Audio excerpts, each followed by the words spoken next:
Hi, Suzanne from Flatwearable Artisan Jewelry. I'm going to show you the steps that you need to do to make the bottle openers or the letter openers. Okay. I don't know why I never thought of it before, but cement. I mean, if you have filled handles, knife handles, they're filled with cement. Why not refill them with cement again? So you can go down to your local craft store. I picked this up at an AC Moore store, and what it is, it's cement. It's stepping stone mix, and it's cement. It's actually very fine grit, so there's no big rocks and big chunky things in there, which would make it difficult to use for this purpose. So I'm using these little medicine cups, and I'm going to scoop out what I'm going to use for this handle. Now, I can't really say exactly how much you need to use.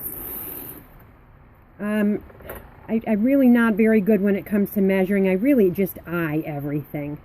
So I guess to give you kind of an idea, right now this is a half of an ounce little medicine cup, and again, I can't really tell you exactly how much water. You need enough water to make it runny, but not too runny, because it's going to take a long time to set up. So I'm going to do the bottle opener. The bottle opener has a little curved end, and so what I do is I flatten that down so it fits inside a lot easier. So I poured a little bit of water in there, and I'm actually just going to use the bottle opener to do the stirring. Don't have to worry about getting it messy because it's going inside the cement anyhow. Now I want it a little runnier than that because I want to be able to pour it. And if it's too thick, you're not going to be able to get the bottle opener or the letter opener to slide down through the material, through the cement. So that looks pretty good. I can pour this. Okay. So I'm just going to start pouring it into this hollow knife handle. And I'm going to fill it almost all the way to the top. What's really nice about doing this cement is that you can mix up just what you need. It's kind of messy, but it's a lot less mess than using glue or epoxy, which is extremely sticky. This just requires some water to clean up. And just keep filling this up. Keep tapping it down because you got to get the bubbles out to make sure you've got no hollow spaces in there. And I don't think I can get any more down. Probably a little overfilled with that, but that's okay. So now I'm going to put my opener in there. Actually, just pour a little bit of that back out. Let me take a little of that back out because that's a little too much. And take a little more out. The opener is going to displace some of the cement. Okay, so again, I'm getting too much. Just whatever comes over the top, you're just going to wipe away. So you get it set right in there. Then you're just going to use a wet paper towel, which I don't have handy right at the moment. Use a wet paper towel to clean up any excess. You don't want that to dry on there.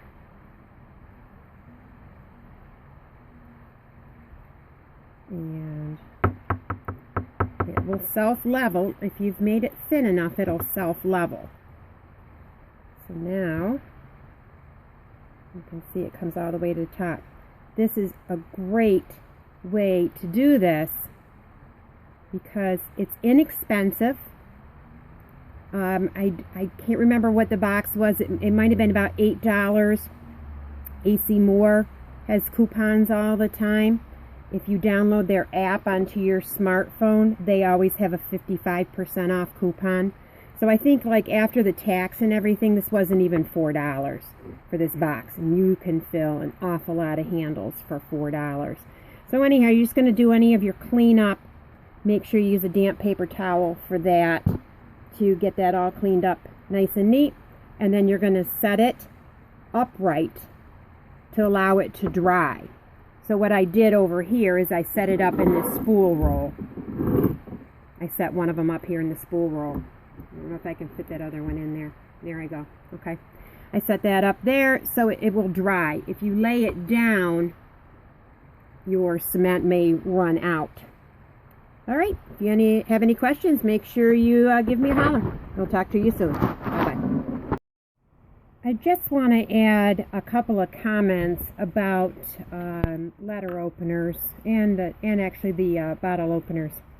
The letter openers, most of them, whether you buy them from us or buy them somewhere else, and they may have plastic on the bottom, they may come plain like the ones that we have. They're going to be wider at the bottom, and most of the times they're not going to fit into the handles of your knives. So you're either going to have to grind, cut, and taper that section there, or you're going to have to cut it off. And in this case, here I cut it off. But one thing that I think is going to be necessary is that you're going to have to do some sort of notching at the bottom. And the reason I say that is because you're putting this into cement and or glue, because this possibly could happen with any type of adhesive method, would be it may just pull right out. So by putting some notches in the end, that allows the cement to go around those areas and kind of lock it in place inside the handle, so it can't just be easily pulled out. With the bottle openers, I don't think you're going to really run into that problem because of the way that the handle is shaped. So it's flat here, and it's round here, and it's wide here. So I believe it would have less chance of actually pulling out because of the different shapes. So if that makes sense, I hope it does. When it's completely straight like that, the material that you're using inside of the handle has really nothing to grip onto. So I would like to make the suggestion of notching the end like I've done there. I use the cutoff wheel on my Dremel. And if you're going to cut the piece off, I would say insert it at least 1.5 inches in. You want to have at least enough material down into the handle that whatever adhesive or cement that you use has enough of the opener to hold on to. Okay.